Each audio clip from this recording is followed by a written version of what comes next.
If you feel lost, confused, stuck, or like you lost direction in life, you're not broken. You're just disconnected from alignment, from purpose, from aliveness, from clarity. Today, I'm gonna be speaking about the 3 last powerful sources to get back to clarity, to purpose, to aliveness. So if you haven't checked part 1, it lays the foundation for what I'm about to speak today. I highly recommend checking that. Firstly, I will link it somewhere here. This is the roadmap I use with my client. This is the roadmap I use in my own life when I felt extremely lost and confused in my journey. Every time I might go through phases of being lost or confused, I go through this roadmap again and again and again. Before we dive into the video, if you don't know me, hi, my name is Chrisana. I'm a life psychologist and a transformative life coach with an integrative psychotherapeutic approach. You'll want to stay until the end because the last one is the one that actually ties everything together, and actually it's my favorite one. So if you are ready to stop feeling lost and start leading from the inside, start feeling grounded and aligned in your journey with your values, with your desires, with your needs, with your wants, this video is for you. Let's dive into it. Step 4.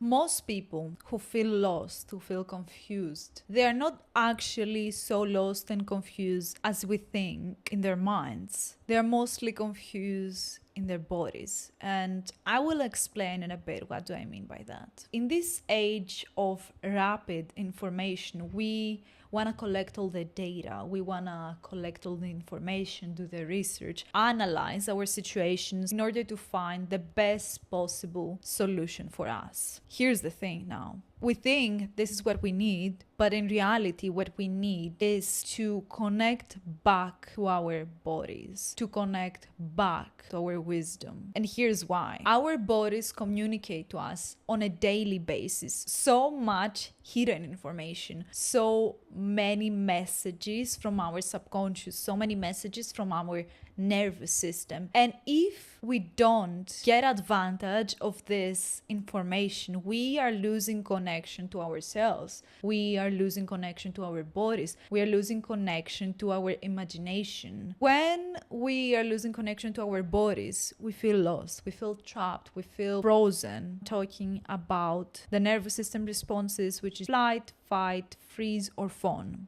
And freeze is the one response which is caused by trauma because we didn't have any other choice. Like the choice to fight, flee, or fawn was not an option.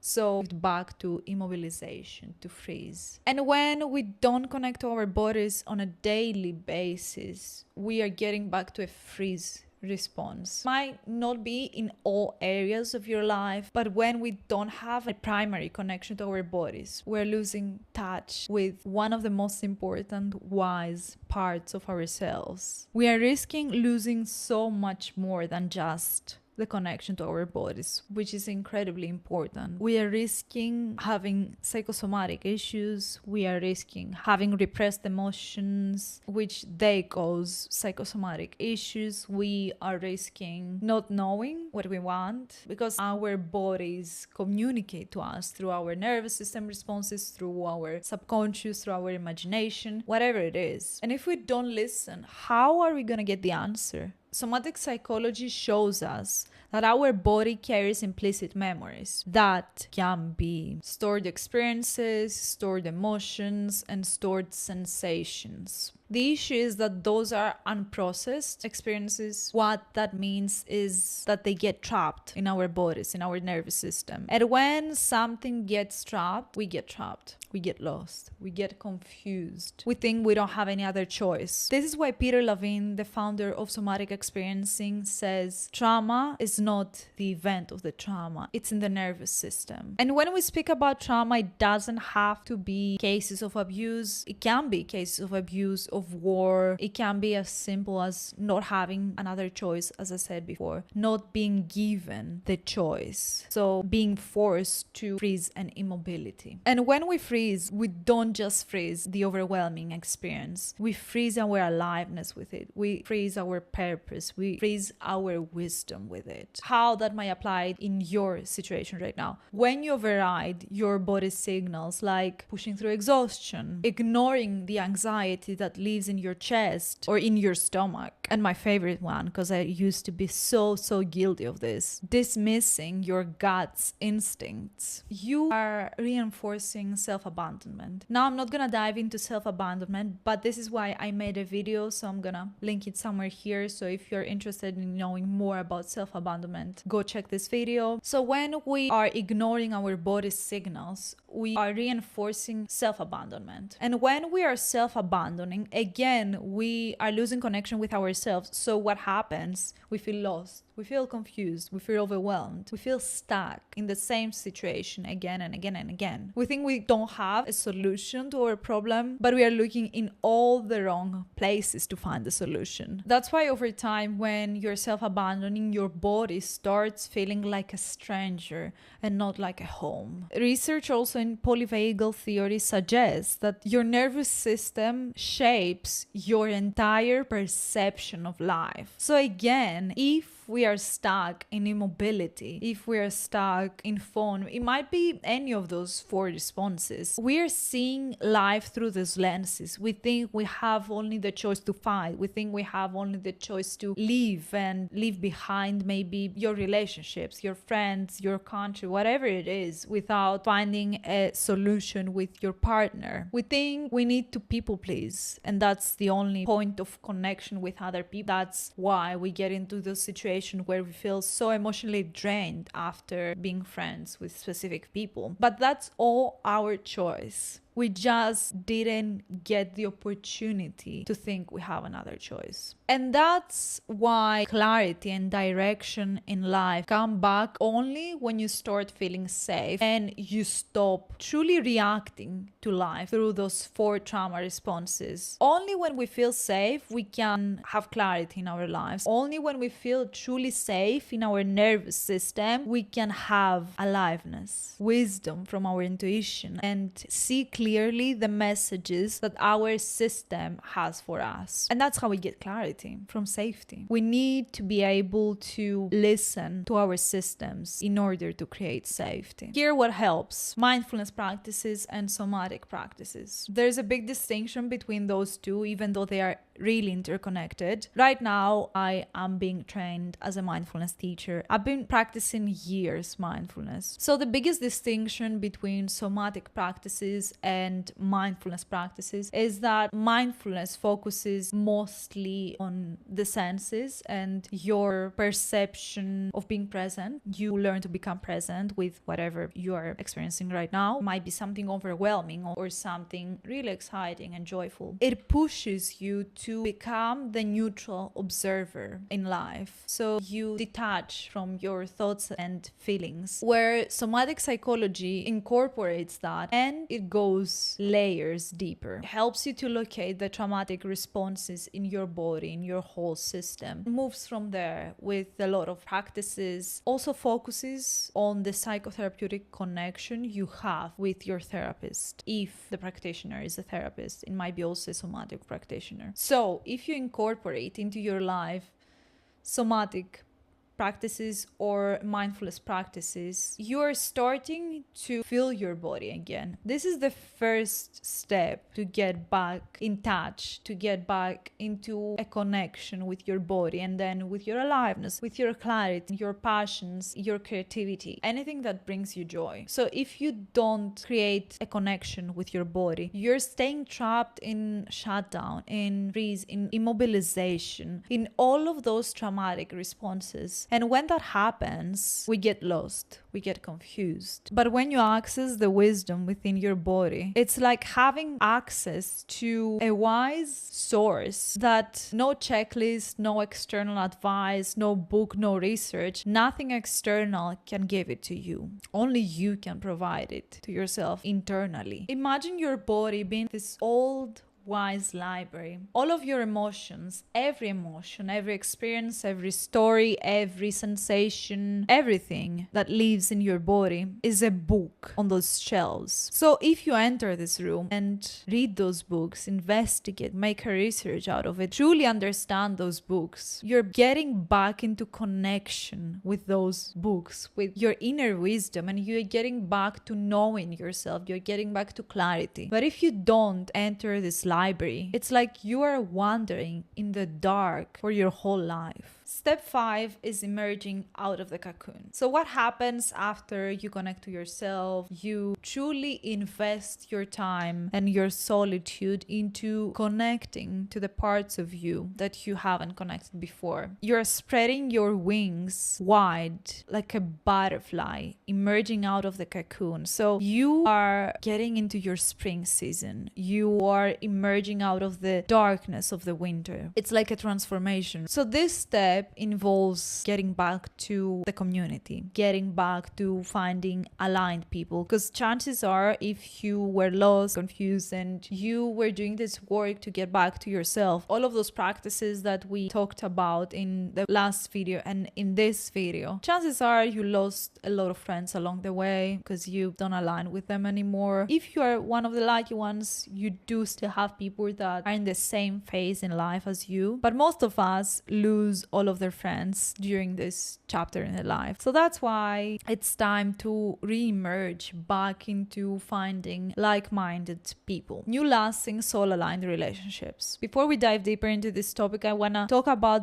a big distinction that a lot of people don't talk about. And that is the difference between hyper-independence and enmeshment. So when we experience relational trauma that lies usually within attachment trauma, comes from our childhood, we usually go to extremes, either isolating to avoid pain, we become hyper independent, possibly extremely obsessed with career goals, achievements, and then there's the other extreme. We avoid pain, we tryna avoid abandonment by fusing with others, by becoming one with others. Yes, it shows up mostly in romantic relationships, but it happens within friendships too, within business partners too. And both of those cases, both of those scenarios leave us disoriented. This is why I included this part, because I don't just mean going back to your old partner. I don't mean just going back to a friend you were incredibly close to and you had attachment issues because you had a big abandonment wound. You can go back to those relationships if they are like-minded, if they're soul aligned, if they're aligned with you in your life, if there is not big friction between you, between what happened. I think I'm gonna make a video on this because that's a whole another topic. If you want me to make a video about this, just comment down below so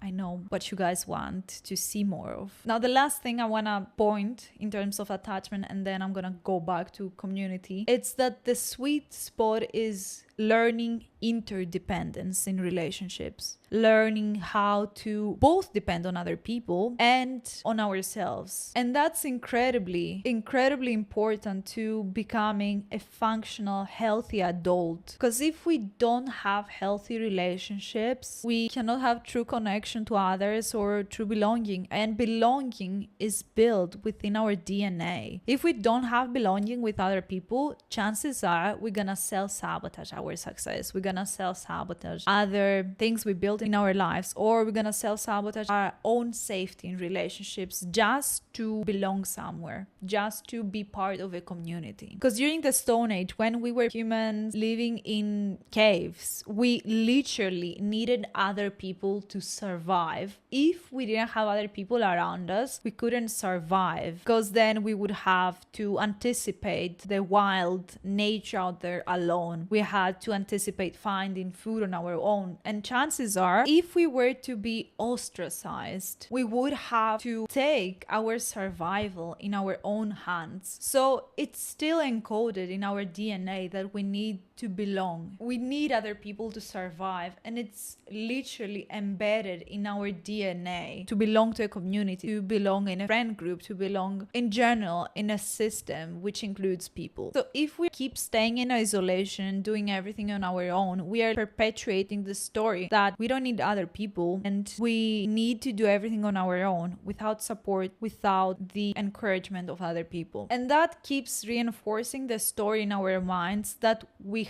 have to do it all alone. Therefore, we are lonely, we are alone. And on the other side, if you lose yourself in others, if you think that you're one with others, you're becoming the other person, you are becoming enmeshed in this relationship or in this friend group, you need to do things they do even if you don't truly like that, you end up disconnected from your own truth. But here's the thing. If you keep cultivating and practicing interdependence in your relationship and within yourself, you are regaining clarity, connection, and belonging to other people. You are regaining connection to both yourself and other people. That's what makes you feel less lost, less confused. And that's how you gain clarity, step by step, practicing and cultivating interdependence. Social neuroscience backs this up. We are literally wired for connection. We are literally wired for connection with other people. Our nervous system are wired for co-regulation with other people. So when we are within relationships and social groups that are safe, we are less reactive to trauma responses. We are less likely to develop trauma responses. Our heart rate slows down, the body relaxes, and we strengthen our self-image, which is incredibly important when we feel extremely lost and confused in life. Step 6, and this is my favorite one. This is also the most controversial one. This is why a lot of healers, coaches, therapists don't talk about this. It's about connecting to something bigger than yourself. It's about connecting to a source outside of yourself. And you might now asking me, how does that help you when feeling lost and confused with life, feeling really stuck and maybe even misaligned? It helps because it can provide so much guidance and so much grace and compassion for your journey. And this one was a big surprise of mine when I went through this journey, because I wasn't looking for this piece of the puzzle. But when it found me, it created so much harmony and like a deep knowing within my gut, within my body, within my system, within my life. Psychology also recognizes that making meaning out of situations in life, experiences in life, is a core human need. In the book Man's Search for Meaning, the author showed that people can endure unimaginable suffering as long as they had the why, as long as they had a purpose for it, as long as they had a meaning out of this suffering. Now that can be beneficial, but also has a lot of drawbacks because a lot of suffering we create it in our lives. But this book speaks about suffering that it's unavoidable in our lives. So it's something that comes to us externally. Research also in positive psychology shows that people who have a sense of spirituality, of connection, it might be to their religion, it might be to a god, it might be to universe, it might be to nature, whatever it is, it's a source outside of ourselves, something larger than themselves. They report higher levels of resilience, purpose, and life satisfaction. And here's the key. It doesn't matter if you call it God, it doesn't matter if you call it Krishna, it doesn't matter if you call it Buddha. It can be anything. It can be something religious, it can be something non-religious like nature, source, divine guidance, angels. It can be anything. What matters is cultivating a relationship with something beyond the ego, beyond ourselves. But here's the mistake a lot of people do when connecting to something larger than themselves. They give away all their power to this God, to this source. And when I say they give all the power to this God and this source, I mean they stop taking personal responsibility for their lives. Maybe they don't take action to accomplish their desires. Maybe they don't want to fulfill their dreams. Maybe they don't make effort to build better relationships or a better life. They say whatever it is, God is gonna give it to me. This way, they are unconsciously disempowering themselves. They are unconsciously saying that I don't have power, I don't have control over this situation, when in reality they can create things, they can control certain things in their lives. This is such a big mistake people do. The other thing is they don't surrender. So it's this balance between both surrendering to God and both having the power to create for ourselves. So it's a relationship which has its base in co-creation. We cannot know how our desires are gonna be fulfilled. We cannot truly know how our dreams are gonna be accomplished, but what we can know is how much effort and work we can put. And then we need to surrender to God. We need to let God do its magic, do its work, co-create with us. It's like a dance. It's like Ram Dass says, it's a dance. Take a step forward, we take a step back, and we allow God to take a step forward and take a step back. And we just need to know how to dance with God. So healthy spirituality, healthy religion, it's knowing how to co-create with God, knowing how to do this dance with God. Another way to see it, it's like planting a seed. You water it, you take care of it, you give it sun, and then you just let it be. You surrender to its magic. You surrender to the magic of the soil and the resources it has. You trust that it's gonna pull its own resources, its own wisdom in order to bloom. That's co-creation with life. That's co-creation with purpose. And when we don't have this dance, this co-creation with God, we forget, we get lost. Then we get confused and stuck in situations that maybe we don't have control over. So if you don't connect to something bigger than yourself, life can feel so flat. Life can feel like there is nobody out there looking out for you. Life can feel so unsupported, and maybe you have this need to rely only on yourself because you know nobody outside yourself can support you, and then you feel lost and confused and isolated. And perhaps empty too. But when you do, you tap into this guidance, into purpose, to resilience that makes life more alive, that makes life more purposeful. It makes alignment possible for you. So those were the 3 shifts that made me go from incredibly lost and confused in so many phases of my life, from being depressed and not being able to get out of the bed, to moving entirely alone to another country. If you only take one thing from this video, let it be this. You're not actually lost. You're not actually confused. You're just disconnected from what connects you to your purpose and to your life and to your aliveness. It's not actually being stuck. It's being disconnected from what's truly important and meaningful to you. If you want to go deeper into your healing journey and you need help with this, I open up spots again for the psychological breakthrough bundle, where we decode the survival pattern that is showing up in your life right now. We rewire it, and then you are resourced again to move from a place of inner authenticity, which leads to confidence. So if you want to grab your spot, I will leave the link down below. I also have a free resource for you. It's the masterclass for inner child healing, which I take you through the 5 steps you need to heal your inner child. So we'll link that below. Thank you so much for watching. I really appreciate you being here and taking the time to see this video. I hope it helped you, and I will see you soon.